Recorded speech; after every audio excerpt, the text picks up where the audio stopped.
Welcome to episode 88 of the Energy Balance Podcast, where we teach you how to live without constant hunger and cravings, fatigue, brain fog, poor sleep, and other low energy symptoms by maximizing your cellular energy. I'm Jay Feldman. I'm a health coach and independent health researcher, and joining me again today is my good friend Mike Fave. Mike and I have been studying health and nutrition together for a long time now, and Mike also draws on his experiences from working within the healthcare industry.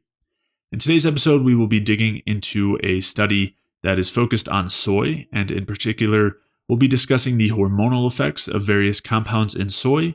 We'll be discussing how the effects of BPA compare to soy, whether soy is estrogenic and causes infertility, and whether the amount of soy typically consumed is sufficient to create the various hormonal effects.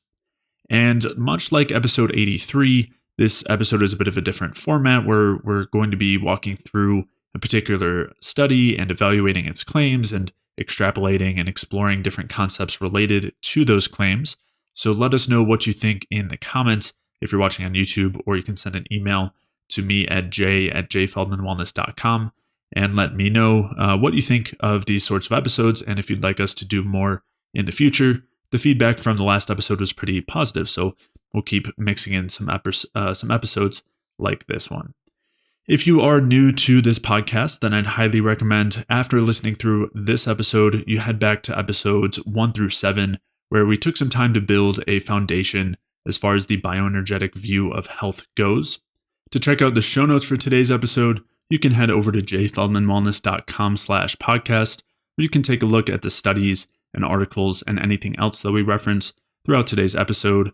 And if you are dealing with any low energy symptoms, maybe these are hormone related symptoms related to estrogenic effects or decreases in various reproductive hormones that may or may not be related to soy or various other related factors, or if you're dealing with any other low energy symptoms, whether that's chronic cravings and hunger, fatigue, joint pain, weight gain, digestive symptoms, brain fog, issues with sleep or insomnia, or various other low energy symptoms or chronic health issues, then head over to jfeldmanwellness.com/energy, where you can sign up for a free energy balance mini course, where I'll explain how these different symptoms and conditions are really caused by a lack of energy. And I'll also walk you through the main things that you can do from a diet and lifestyle perspective to maximize your cellular energy and resolve these symptoms and conditions. So to sign up for that free energy balance mini course, head over to jfeldmanwellness.com/energy. And with that, let's get started.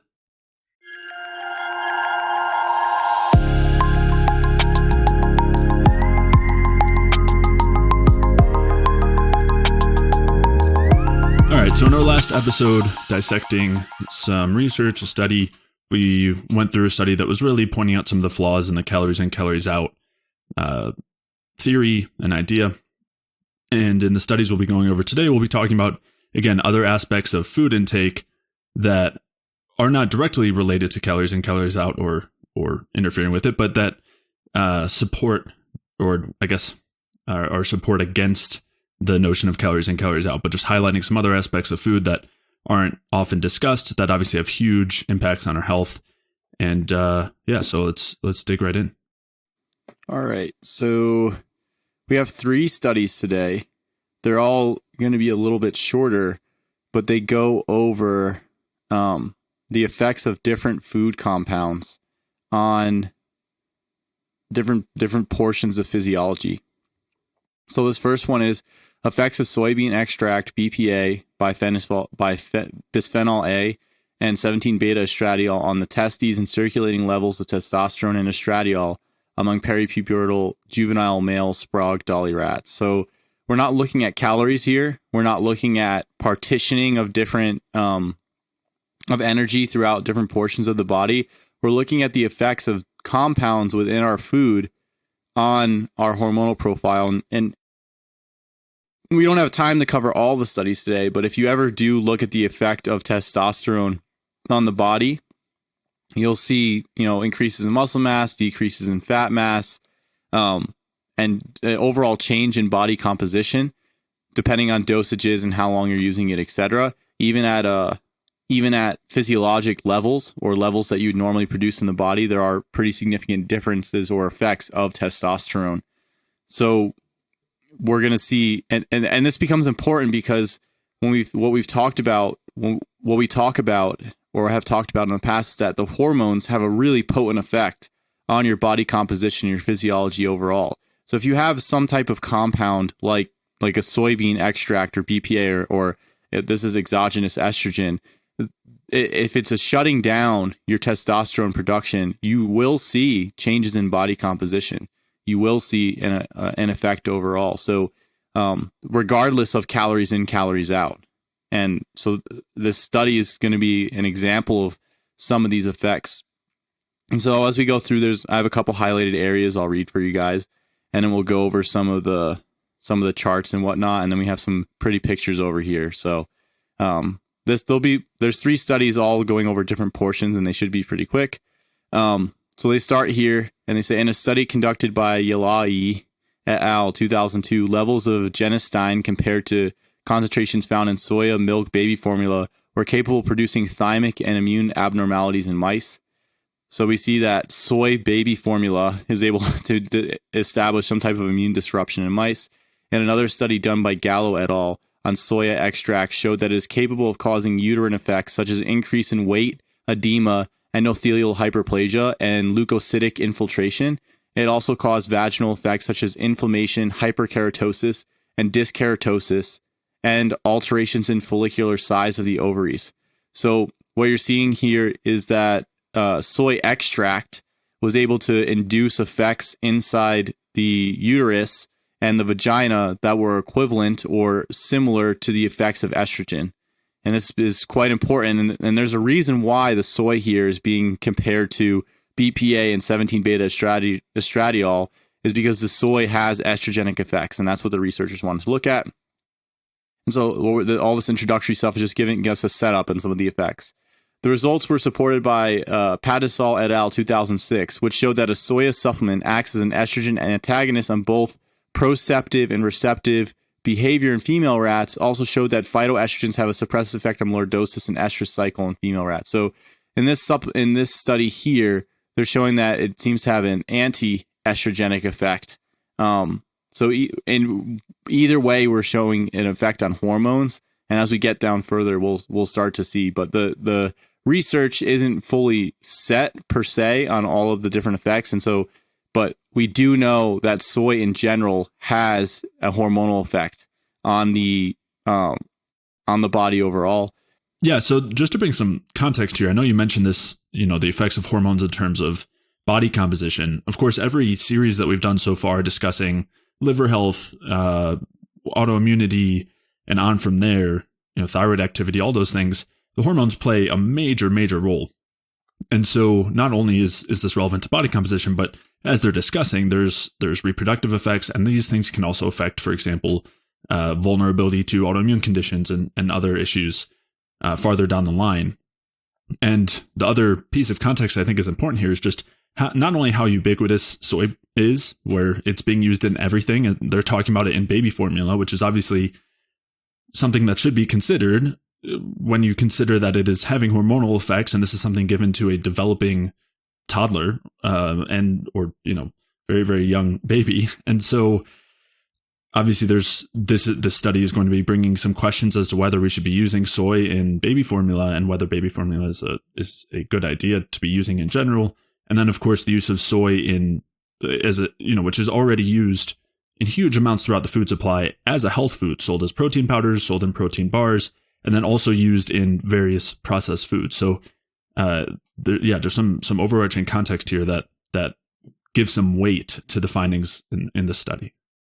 Yeah, and something else to point out that isn't going to be directly discussed in this study is that the soy in general, the isoflavones or the phytoestrogens in soy,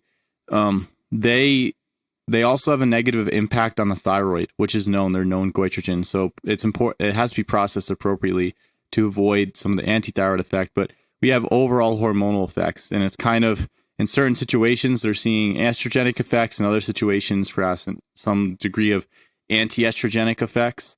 And then also, as we'll see here when we get into the androgenic effects, we also are seeing some immune effects, right? Adjusting immune response and causing inflammatory, like a leukocyte infiltration or migration, which are leukocytes are white blood cells. That generally occurs in states of inflammation.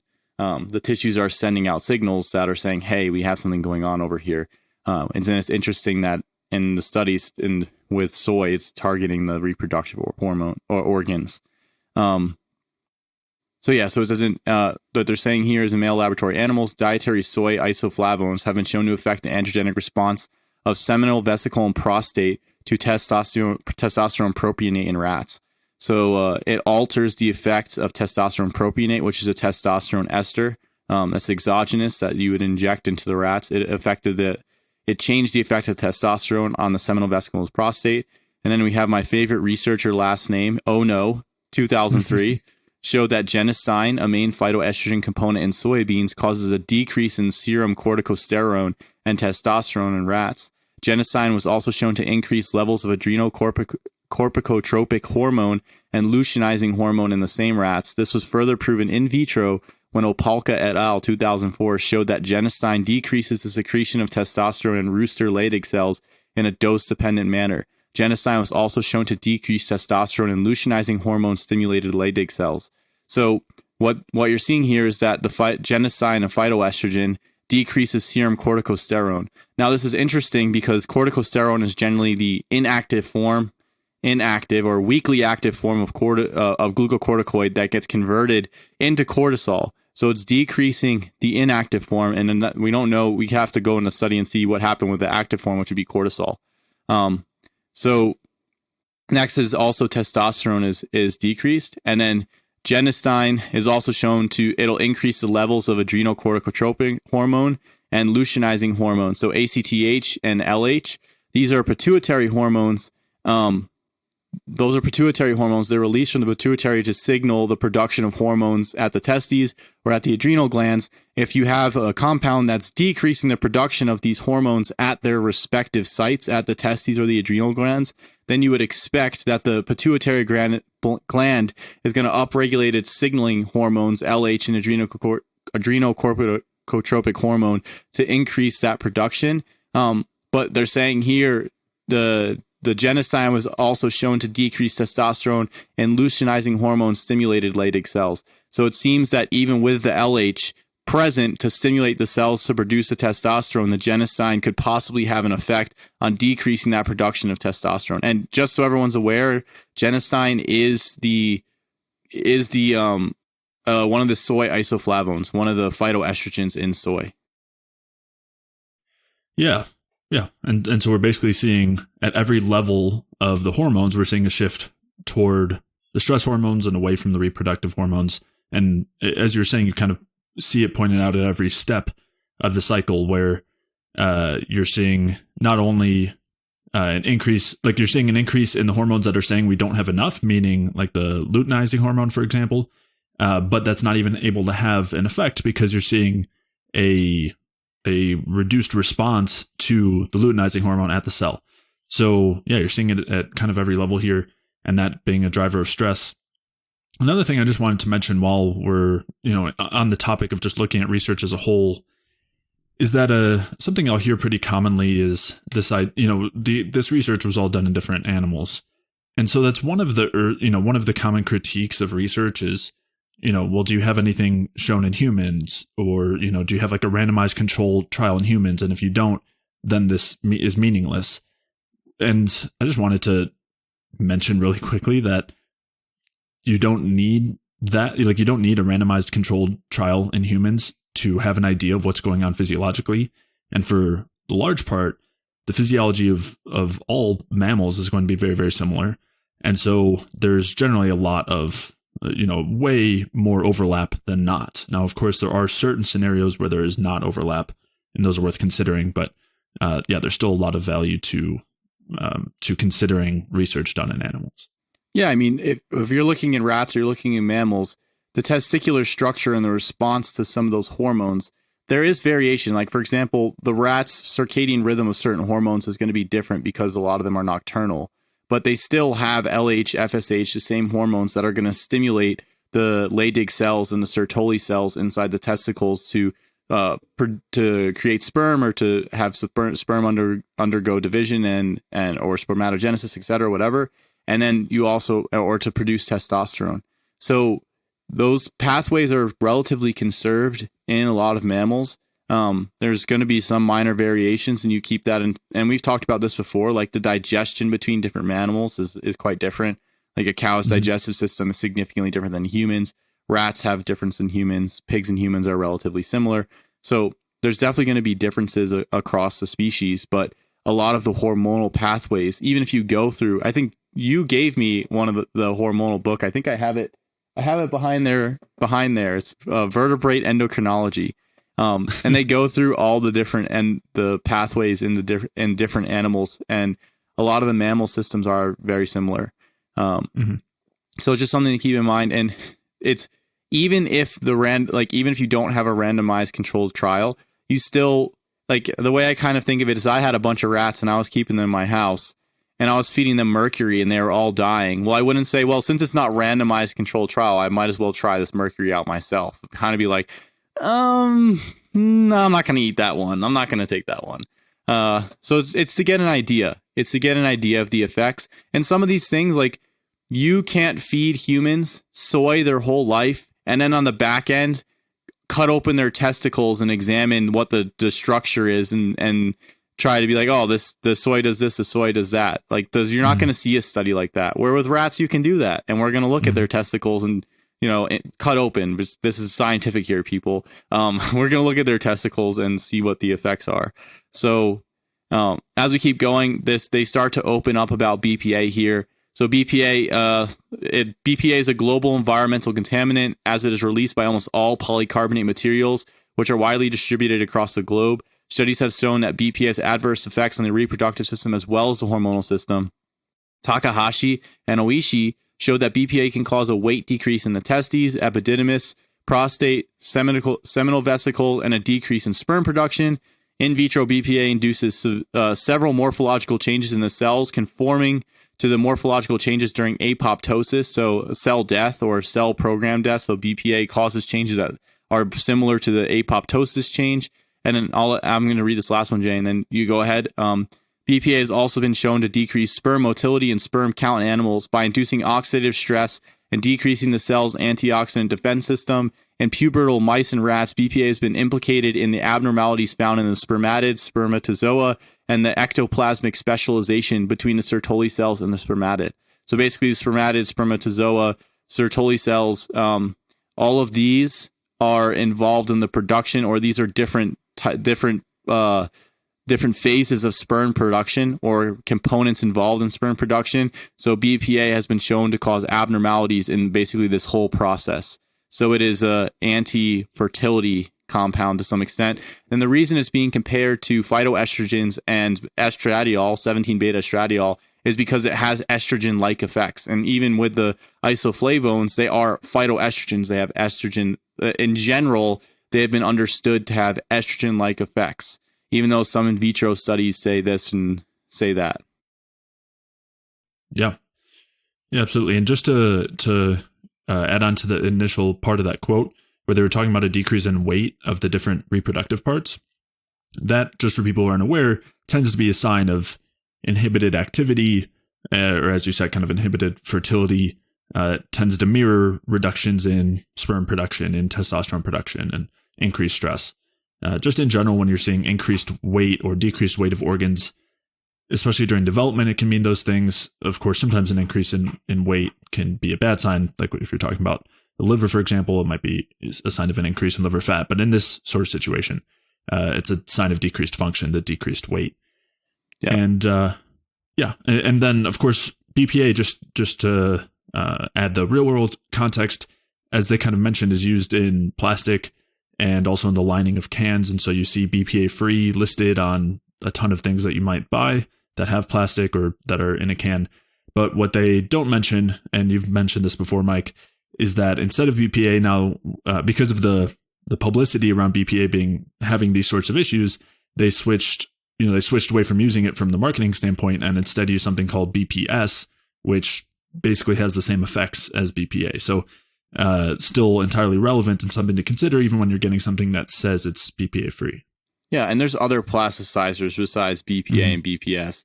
There's a litany of plastic compounds that are extremely problematic overall, and petroleum compounds as well. Plastic is essentially a petroleum product. So yeah, it's something for people to consider as well. Plastic is a huge issue, but it hasn't even been around for a century yet.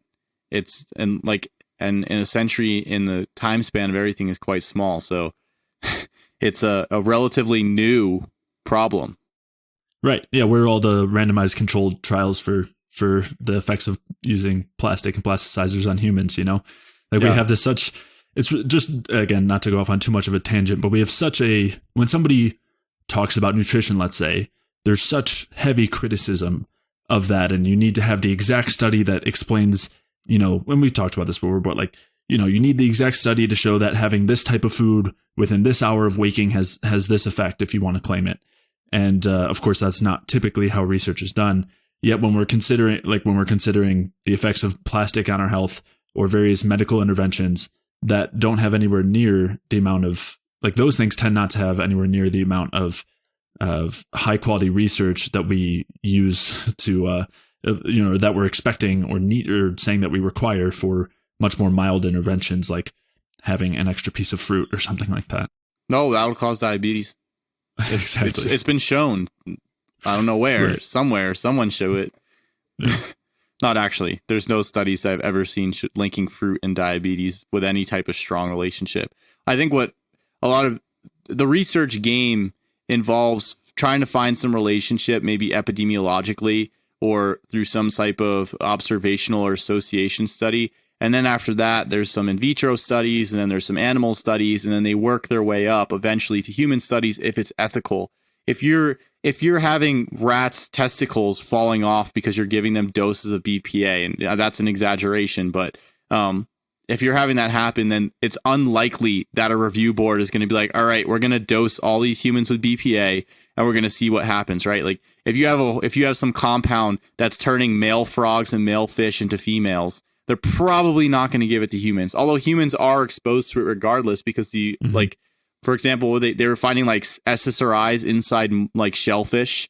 So your mussels and your oysters are, they're not depressed. You can make sure that they're not depressed. But the level of contamination of this stuff is it's unavoidable. A lot of people ask me about some of the pollution stuff, like clients and whatnot. And it's just like, you got to do the best what you got, because a lot of the stuff is kind of hard to avoid. There's actually a video. I think I'll link it. I'll give it to you, Jay, to link it in the description. But essentially, they're showing that, like, I think in pregnant women, fetuses are exposed to, from just maternal blood alone, like 120 different pollutants, something ridiculous like that. So it's a lot of the stuff is very pervasive in the environment, and you can minimize it by some of your choices, but it is hard to get rid of all of it. So the next piece here, one thing I do want to mention is that, so while the hormones like estrogens and whatnot can decrease testicular weight, they may increase uterine weight. So that will be kind of a seemingly a paradoxal with the physiology. It's not that the estrogen starts to increase the uterine weight and cause proliferation and growth inside the uterus to prepare the uterus for the implantation of an egg. But it's a different. There's kind of a combination there with estrogen and progesterone together. But you will see sometimes the uterine weight gets increased with estrogen. So that will be a little bit of a different piece there. But next piece we get here, and this one's, I think, talking about estradiol. A study conducted using 2 different strains of adult rats showed in both strains that estradiol benzoate dosed 3 times a week for a month caused a decrease in testes weight, sperm production, and degeneration of the seminiferous tubules. So obviously this is male rats. Basically was destroying their testicles when they gave them exogenous estrogen. Also showed that subcutaneous injections of 17-beta estradiol in neonatal rats for 10 days also caused a decrease in testes weight and sperm production in the same animals after maturity. An earlier study has shown that postnatal exposure to estradiol benzoate for 5 days caused a decrease in reproductive capability and marked histopathology alteration in the rats after reaching adulthood. So histopathology is the tissue structure inside the testicles, and we're going to have some histopathologic pictures here. So you want to say anything about this one, Jay? I don't think there's too much to add. I think it's pretty self-explanatory. I did want to tack on to what you were mentioning about increased, for example, uterine weight not necessarily being a good thing. And as I was saying, you can have decreased weight being a sign of an issue, but increased weight can also be a sign of inflammation. For example, cardiac hypertrophy is a known precursor to cardiovascular disease and happens due to an inflamed heart that isn't working too well. So, and knowing that estrogen is involved, as you said, with growth and inflammation, that's kind of that backup response, more primordial response. And so, we'll be, I guess, we'll get into that later. Yeah, we'll definitely. So this is just to show you what they did. The animals were divided into 5 groups, with each group containing 6 animals so that they could do a statistical analysis. The groups were control 1 was tween 80, which is I think a type of like synthetic oil. Control 2 is corn oil. And then the actual active groups was the soya extract, the BPA extract, and then they actually gave the rats estrogen.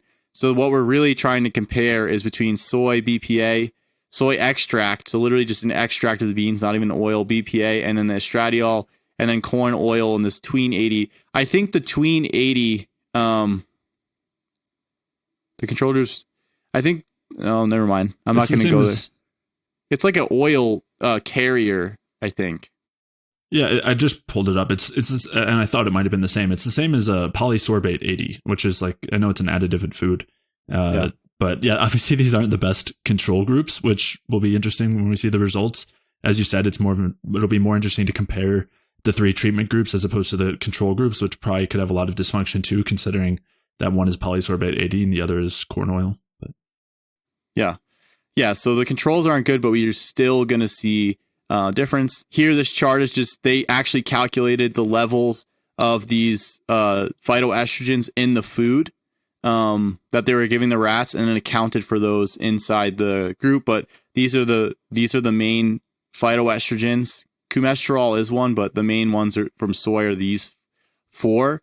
And as you can see, there's a little bit in the food, but not so much. Tiny amounts compared to the actual extract. Now, something to keep. Well, we'll get to it. Here we're looking at the mean weight gained by rats, and then the effect of on their testes, and then the levels of estrogen and testosterone. So this is the 2 different groups here are the corn oil and the control oil. And something this is something that I wanted to really mention here, because we were talking about calories in, calories out, and the effect on the animals or effect on humans in general, nutrient partitioning, etc. And I just want to highlight here the effects on the animals here as far as body weight gain, even though they're eating the same foods. So they're getting the same food and the matched diet, etc. But what we're seeing is corn oil as a control versus the estrogen, right? So body weight gain in the corn oil group, they had 78.67 grams, whereas in the estradiol group, they had 38.1 grams, right? The testicular weight in the corn oil group was higher, much lower in the estradiol group. Estrogen level was significantly higher in the estradiol group versus the corn oil group. And then testosterone level was slightly higher in the estradiol group. And so overall, what I wanted to point out here is that they didn't change calories here. They changed hormones. And the effects that you're seeing is the hormones on the rat. And you're seeing quite a significant change inside their body weight. The rats that receive estrogen were almost half as large as the rats, or gained half as much weight as the rats who were on the control group, which is quite interesting considering they weren't in some massive caloric excess. So just something to highlight as far as these ideas of calories in, calories out. Now, you can make an argument that maybe the estrogen changed the metabolism as far as calories going out. And I wouldn't disagree with you there. That's possible. However, it also shifts the perspective though, because it's like, so should we be prioritizing the calories in and the calories out, like looking between those two, or should we be focusing more on what's going on with hormones? And I think the answer is obvious there based on some of these results, even if it's not 100% comparable. But I think that you'll see a lot of people will use steroids, not necessarily estrogen, but will use steroids, synthetic androgens, to get ridiculous amounts of lean mass while minimizing fat mass, without necessarily having to do so much calories in, calories out work. And a lot of bodybuilders will tell you they're taking testosterone and thyroid and whatever else, or synthetic androgens. They can eat whatever they want a lot of times and just blow up with muscle. So just the importance of hormones. Yeah. Go ahead, Jay. Well, I did want to add in that a lot of people are on estrogen steroid treatment. It tends to be women, it tends to be in the form of birth control.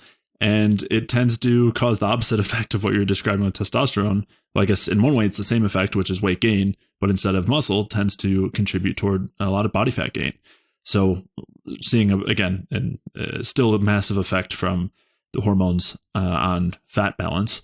And I just wanted to add in as well, as you were kind of getting at, this is one of those factors that can affect the calories outside of the equation, but it also affects things on a higher level than that equation. We've kind of dug into what exactly that means and other things that are kind of beyond there, like things that don't affect calories out, but affect nutrient partitioning, energy partitioning, or fuel partitioning. So, so even when you do have a surplus or a deficit in fuel, there's still a question of where does that get directed to? And we actually see here, if you have let's say a calorie surplus, which I don't like thinking of in those terms, but I know that's kind of what listeners are probably used to. If you have a caloric surplus and you have high testosterone versus a caloric surplus and high estrogen, in one case that is going to be partitioned toward muscle and the other toward fat. So still, even outside of the calories in, calories out, this is still a major factor that affects fat balance that is on top of higher level than the calories in, calories out equation, and still flies in the face of it. As far as, again, the idea that calories in, calories out equals fat gain or fat loss. Yep.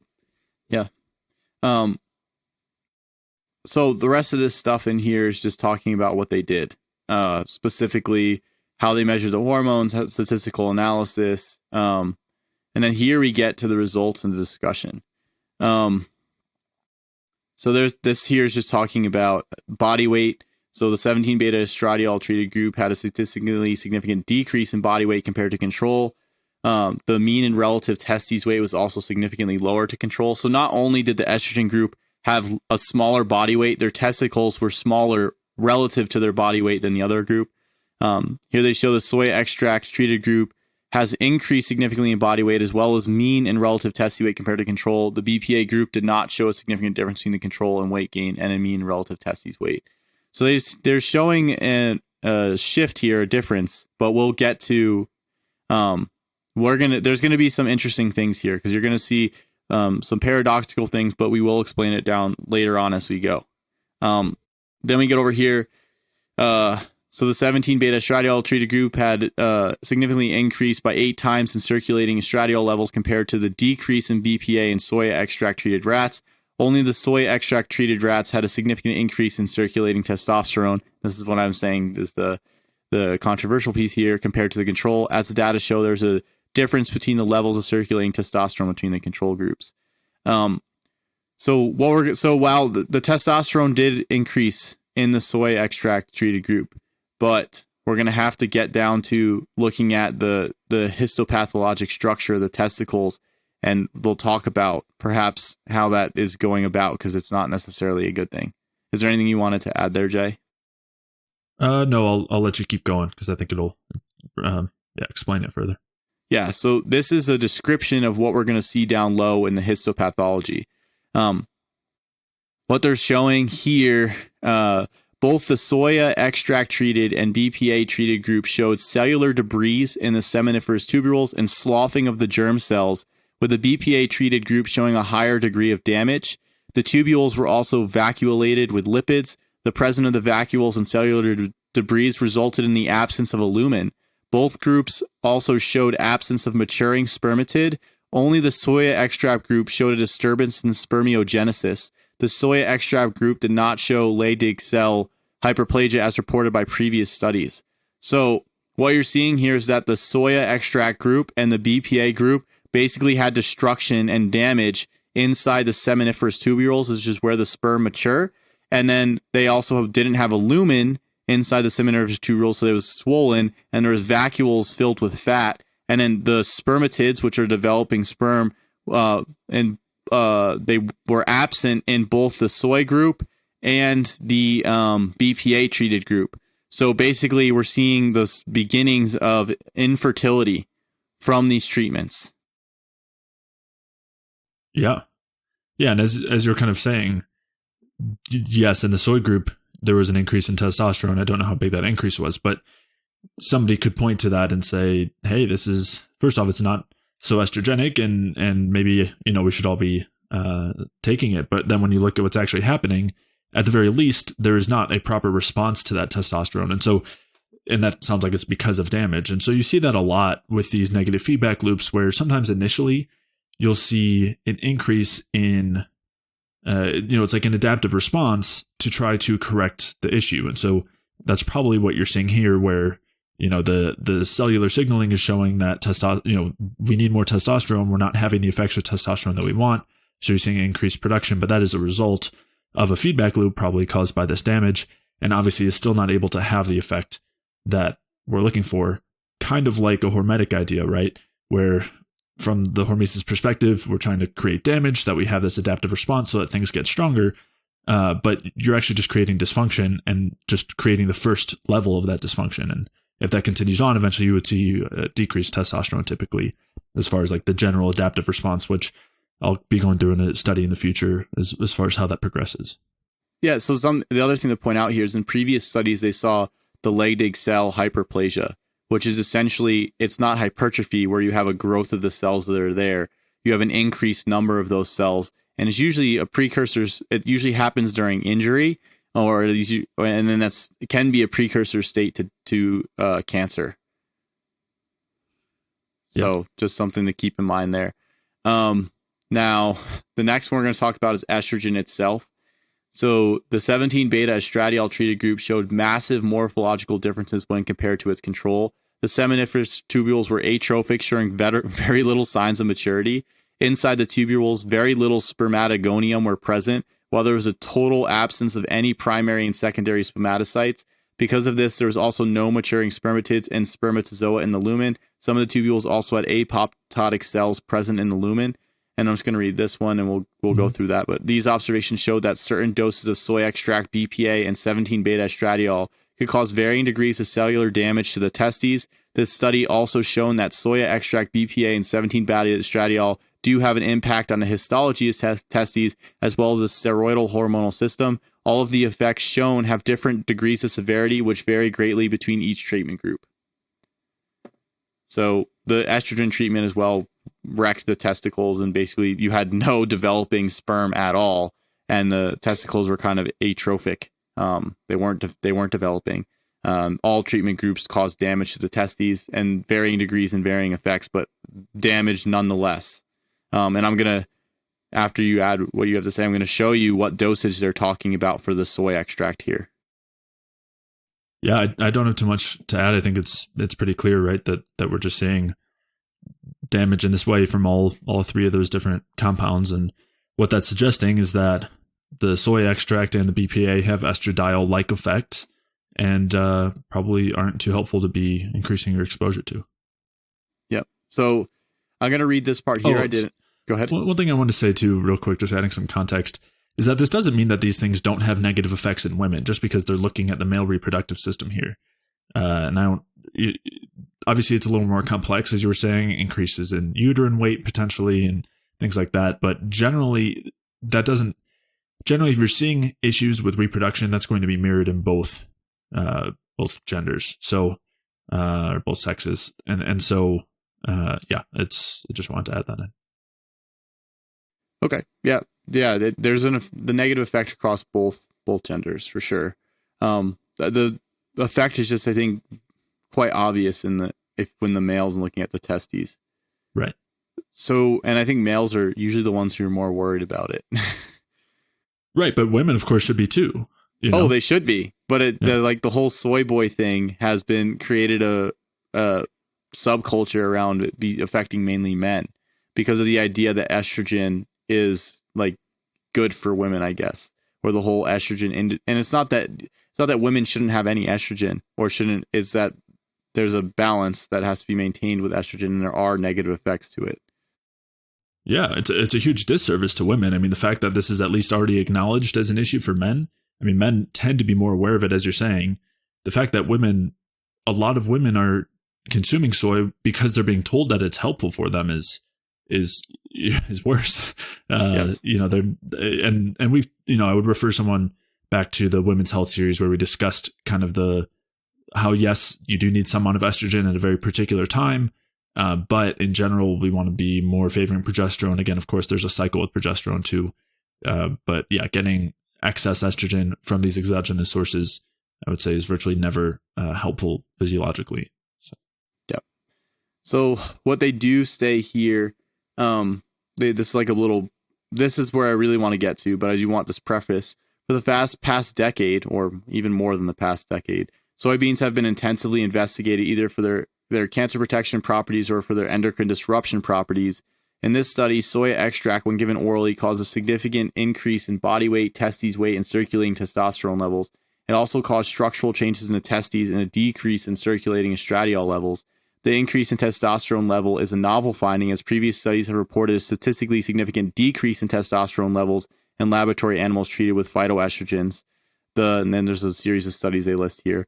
The study conducted by Sharp 2002 also reported an increase in Leydig cells in the testes of their laboratory animals fed with a soya-based milk formula. Thus, the testosterone produced could be due to the increase of Leydig cells in the testes. This doesn't necessarily mean it's a good thing. It's because the tissues could be responding to the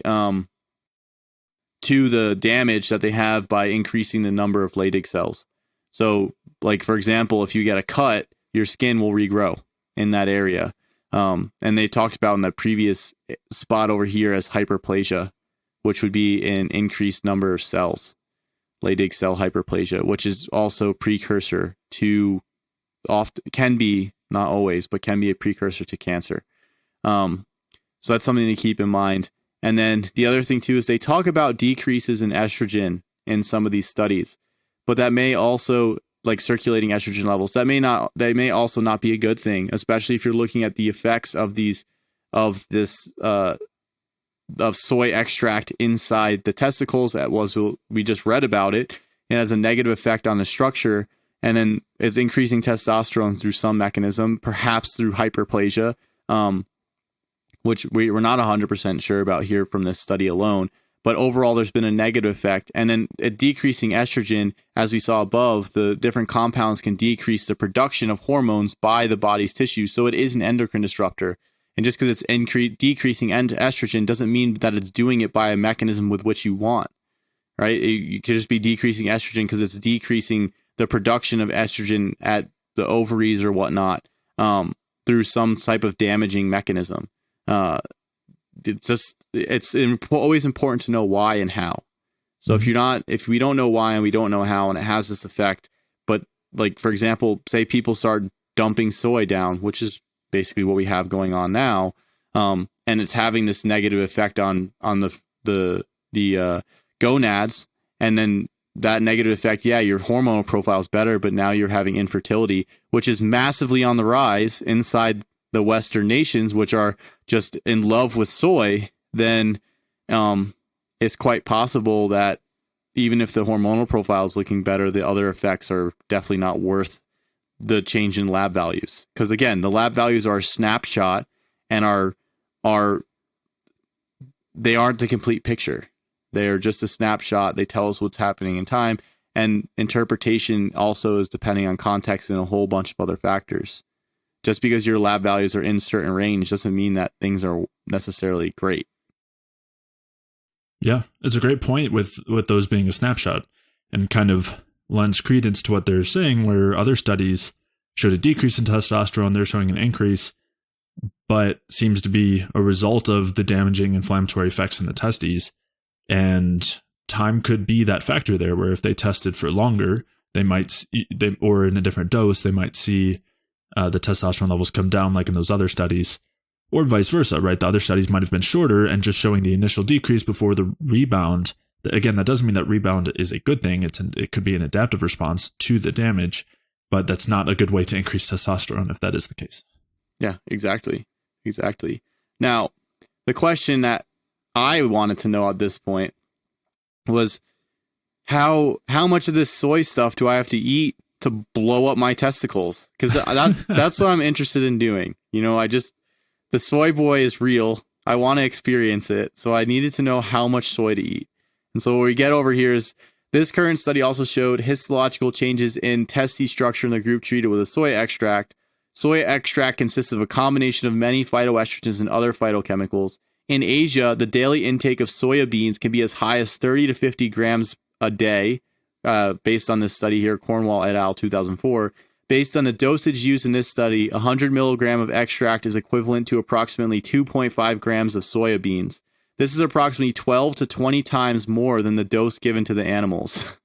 Previous studies have shown that when genistein was given alone, no effect was observed. However, Klein et al. 2004 showed that when genistein and diazine, I don't know if I'm pronouncing those right, so whatever, are given in a 2-to-1 ratio orally to male and female mice, the morphological changes to the reproductive organs are dramatic. This study is of great interest as previous unpublished work conducted by our laboratory measured the content of soy extract, finding soy extract consists of 28.3 micrograms per gram of genistein and 10.1 micrograms of diazine, 16.4 micrograms per gram of genistin, and 9.4 micrograms per gram of diaz. I don't know. This one's lacking an E.